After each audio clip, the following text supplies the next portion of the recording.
So once as I was strolling through the inner city, I suddenly encountered an apparition in a white skull cap and black beard. Is this a Muslim, was my first thought. For to be sure they had not looked like that at home. I observed the man, furtively and cautiously, but the longer I stared at this foreign face, scrutinizing feature for feature, the more my first question assumed a new form. Is this a European? Oh, hey. With all the Osama assassination news, I thought I'd give my 2 dinars worth on the issue of Islamophobia.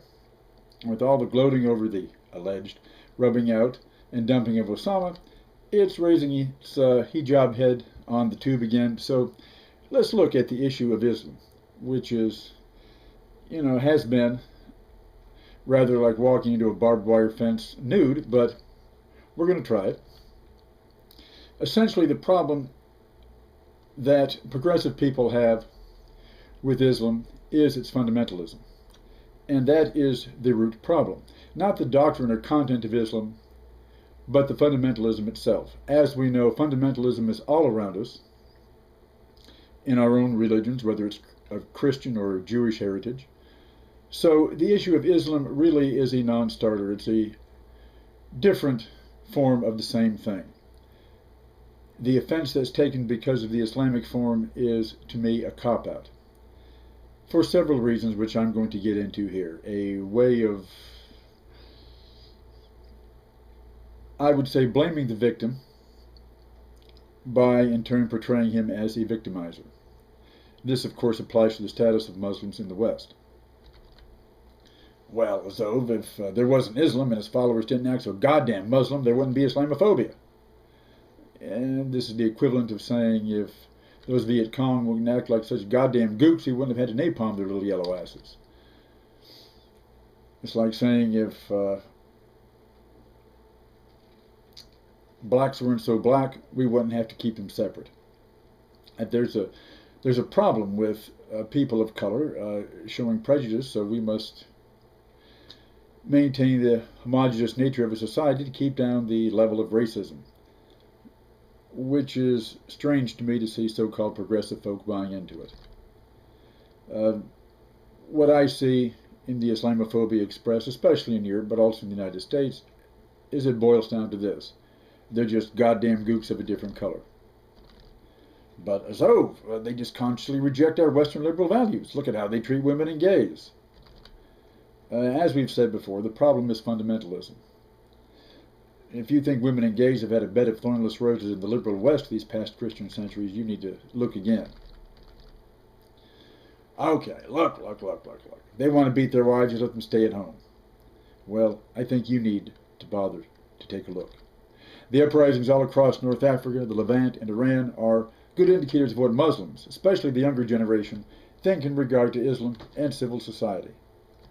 Their attitudes are the same as most Muslims living in Europe and North America. They are in the majority not fundamentalist wife beaters. And at home they're trying to create democratic society, something which was impossible for so long and why they look to Europe and America for a better life. Little did they fully realize until living in Europe or North America that our democratic values were just that. Ours for us only. No gooks need apply. After all, it hasn't been that long since segregation was the law of the land in democratic Dixie, and is still the norm in that model of Middle Eastern democracy, Israel. And I've never heard of a Muslim burning a cross on anyone's lawn, or, for that matter, excluding anyone on the basis of color. The approaches Muslims can take have two sides: to reject democracy precisely because it's a Western thing, a new excuse to exploit and bomb, or seek democratic forms that are meaningful to them. The first path plays into the hands of the Gook haters, as 9/11 so well illustrates. When option 2 rears its head, even if wearing a hijab, the Gook haters' brains go into a clusterfuck.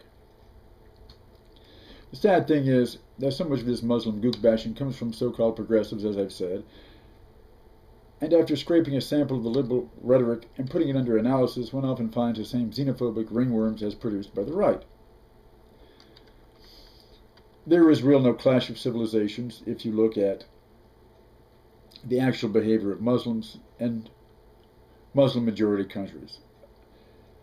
Most Muslims around the world are absorbing Western culture, its music, other tastes, the governments under which they live have had long-standing commercial and political relations with the West, often to the detriment of the people that they rule. But this notion of the clash of civilizations, of the Islamization of Europe, gives Europeans a way to bridge their own divides of secular and religious, East and West, left and right, a replacement for the specter of communism and Russia haunting Fortress Europe, a reason for NATO's continuing existence and expansion. Although the only real example of jihadism in Europe was found in Bosnia in the 90s, supported by the same NATO members whose parliaments are now rushing in anti-Muslim laws. But Muslims were then useful victims to justify NATO expansion as an all-European war machine, peacekeeping force. In France, for instance, has the gall to revel in anti-Islamic prejudice. And after what France did in Algeria from 1954 to 1962, one can only smile at their present concern over justice and democracy and rule of law being flaunted by Islamists in France.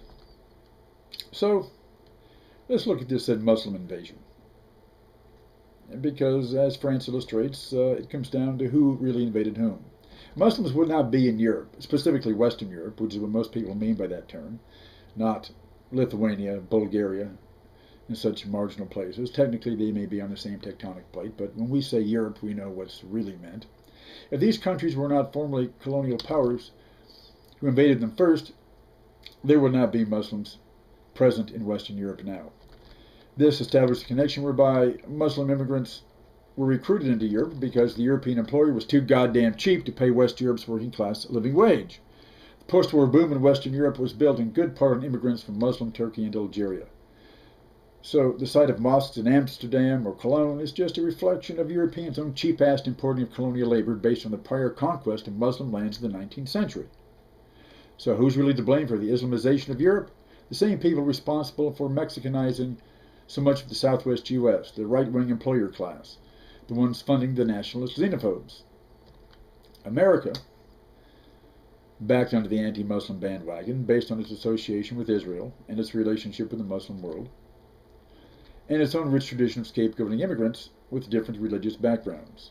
We can't have Catholics here in America. You'll have the Inquisition over here burning everyone at the stake. And how true has that been? And of course, who gave us the concept of Asian Gook in the first place? And just ask yourself, how many of your neighborhood dogs and cats really disappeared following the influx of Southeast Asians after 1975? So, let's face it, for all the progressive rhetoric coming from the Euro left, it seems at the end of the day, many of them dislike the Muslims for the same reason the right does, because they're foreign. But unlike the right, they're not honest enough to admit that, so they have to dress up their nativist prejudice with liberal-sounding rhetoric, while all the while playing footsie under the bed, or under the table, with their own misogynist, fundamentalist, gay-bashing, anti-Semitic countrymen. Because even though progressives and conservatives have sat at daggers drawn across from one another at that table, at the end of the day, they all believe it's their common table. And so here comes this bearded, skullcap or burqa-wearing outsider from another room, sitting down at the far end just like he belongs there.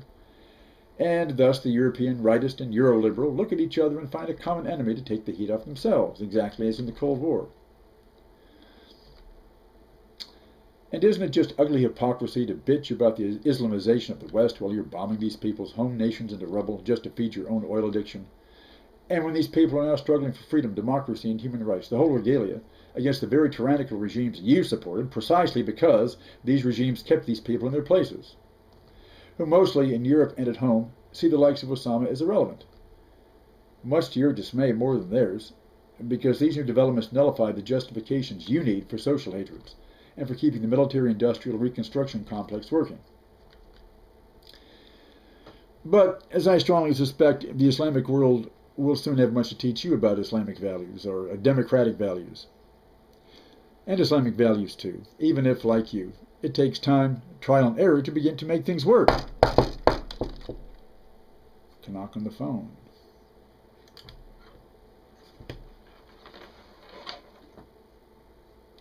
Hello?